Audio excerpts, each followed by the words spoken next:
I speak to you today as a sinner to sinners, as the beloved of God to God's beloved, as one called to bear witness to those called to bear witness. Amen. Amen.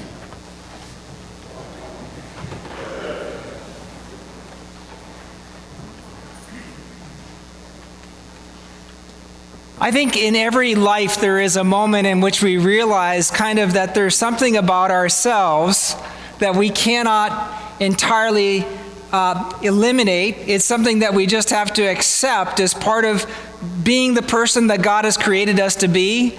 And for me, that part of myself that I have to reconcile myself to is the fact that I am a little intense.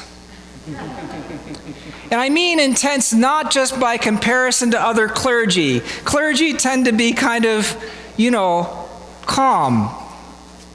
And I am, not. I mean like intense as compared to other human beings, intense. Like I'm very focused on what I do. And one of the ways in which that intensity manifests itself in a safe and productive way is with exercise. I used to be an athlete in college and in high school, and the moments in which I know I've had a good workout is when I've worked so hard and I have pushed myself so hard that I taste a little bit of blood in my mouth. Is at that point I experience this incredible feeling of euphoria, and I think, yeah, I'm working. And there's nothing that does that for me more than my spin class. This is the exercise you do when you're on a stationary bike and the instructor calls out different resistances, and you're going up hills by increasing the resistance, and you're easing off a little bit for flat road when you're going at that rate.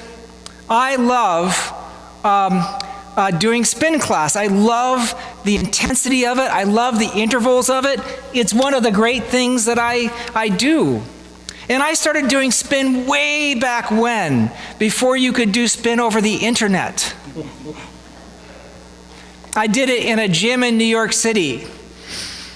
And my first instructor was named Verna, and she used to say at the midpoint, when you'd feel a little bit challenged, she would say, there are only a couple of questions you have to answer in life. Will you bend or will you break? Will you give or will you take? Nothing to it but to do it. And we would just spin harder and harder because no one wanted to break. No one wanted to take. And yesterday I did a 1-hour interval class over the internet. And it was so intense. And at the midpoint, I was looking for a little of inspiration, and I saw on the shirt of my instructor the following sentences arranged. It said, I am, I can, I will, I do. And I took a certain amount of refuge in that idea that because of who you are, you can do things, and you can will things, and you can do things in a powerful way. And over time, I've begun to see this as part of myself. It's the part that I have to give thanks to God for. But I've also come to see that the full humanity that Jesus Christ has revealed to me, the full meaning of what it means to be a human being, actually comes in those moments where I am not at the peak intensity, when I'm not in control and in power, when I admit that I've broken things and that I am broken, when I realize that I have taken and not given, when I realized that the I am that I am is a person who couldn't, who wouldn't, and who didn't. And those moments when I have not been my best self, and those moments when I have experienced incredible powerlessness, and those moments in which I've experienced incredible weakness, those are moments that have invited me to become an entirely different person than the intense person that I am in part. Those moments are an invitation for me to enter into a greater wholeness. Now, in contemplative spirituality, these two selves, the self that we are and the self that we're becoming through the grace of God, these are sometimes described as the false self as opposed to the true self. And I tend to prefer to call this the natural self, and this larger self, the self that is built by grace. Because this natural self, for me, is one which becomes a false self when I see this part of me as all that I truly am. And when I see myself as the graced self, then I see myself as the true self that I am before God. And I think that Christianity is fundamentally found by each of us to the extent that each of us can step into that true self that we are before God, to that graced self that we are before God. And all of this stands at the basis of what we celebrate today. Today is the feast of Christ the King.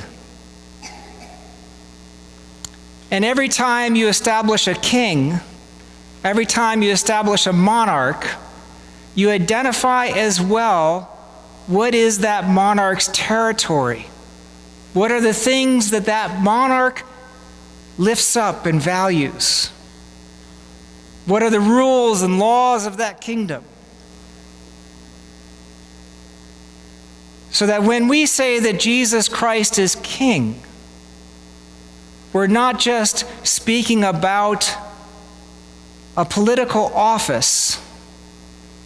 We're speaking about how that politics of God makes its claim on our lives.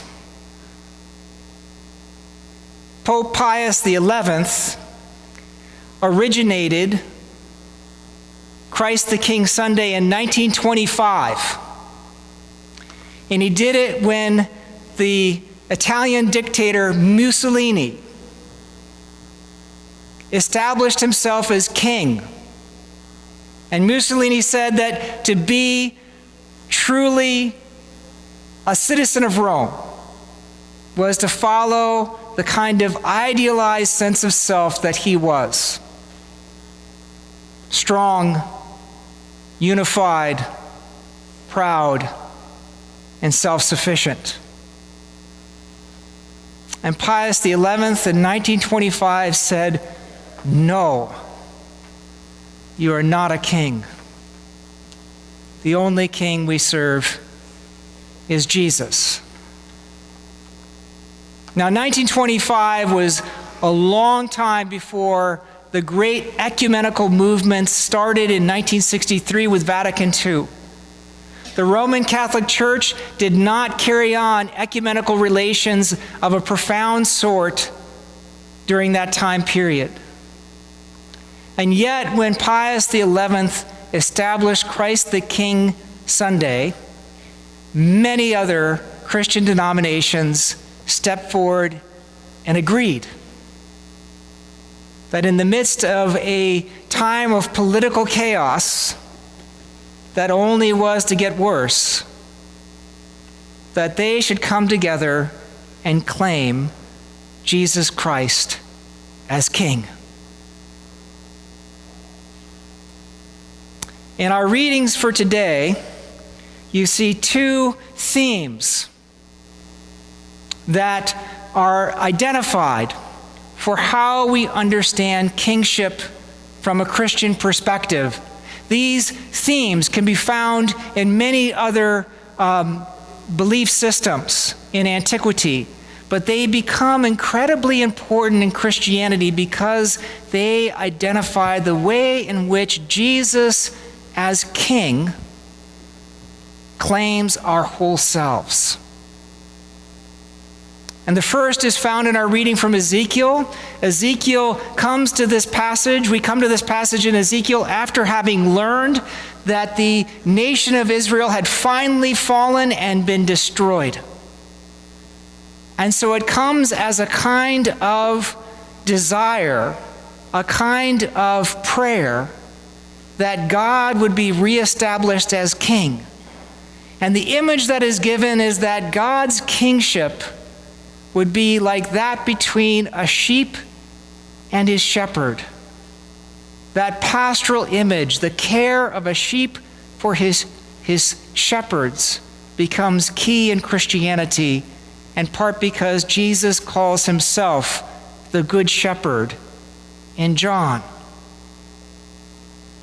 And in our reading from Ephesians, there's this incredible image of political community as akin to a body, which means, of course, that the leaders of that community have to be aware of how the pain figures in the least part of the body, so that when, as Plato writes in the Republic, you feel pain in one finger, the whole body feels pain. And here again, this ancient idea of the relationship between a leader and that leader's people is transfigured by the figure of Christ. And so Paul writes in Ephesians that we are members of the body of Christ. We are to care for one another. We are to be united. And finally, in our reading from Matthew, you have this incredible vision of Jesus, the King, it says, coming back and looking for all those people that the kingdoms of this world tends to marginalize. For the poor, the naked, the starving, the sick, and the imprisoned. These are the ones who belong to Jesus' kingdom, and not only do they belong to it, but there's a sense in which they themselves embody Jesus, so that when you do a kindness to the poor, to the sick, to those who suffer, to those who are imprisoned, to those who are naked and hungry, it is as if you are doing that kindness to Jesus.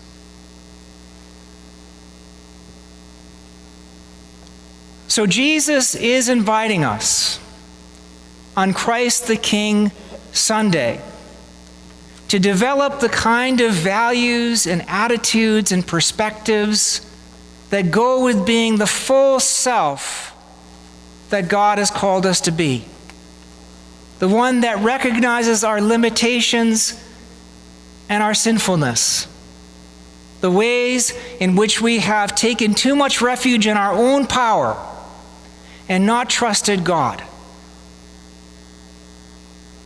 And it's easy for us to translate this into some kind of political program and to get into some kind of argument about the nature of our government today. But I want to suggest to you today that the politics of Jesus requires an even more profound commitment than any government can make.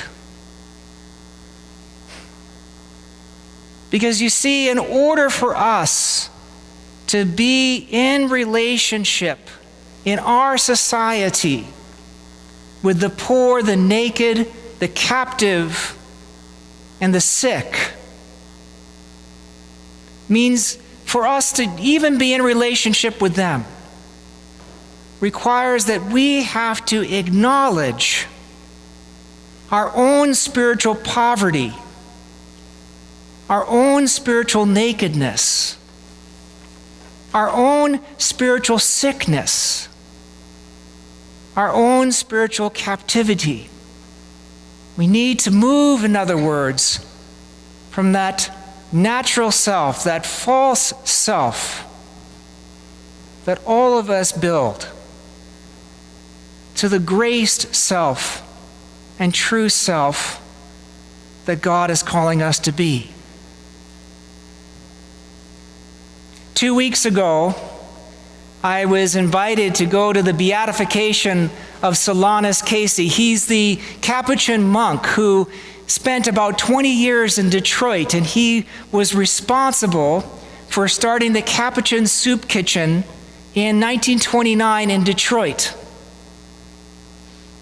And while I was walking onto the field, and I was so proud of my VIP pass, I'm going to treasure it for the rest of my life, I couldn't help but see the kind of tensions there is for all of us to enter into any kind of veneration of any individual.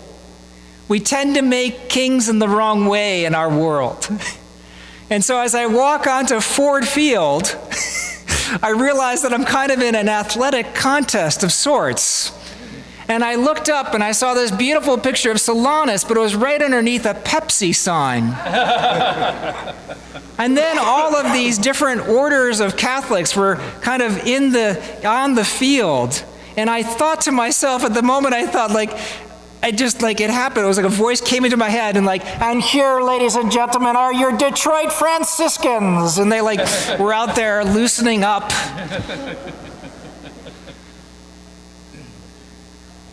We have a hard time lifting anybody up in this world because we tend to place the wrong kinds of emphases on them. This monk who was known for his humility, how do you celebrate that individual? For his acquaintance with the poor, for his heart for those who were suffering and sick.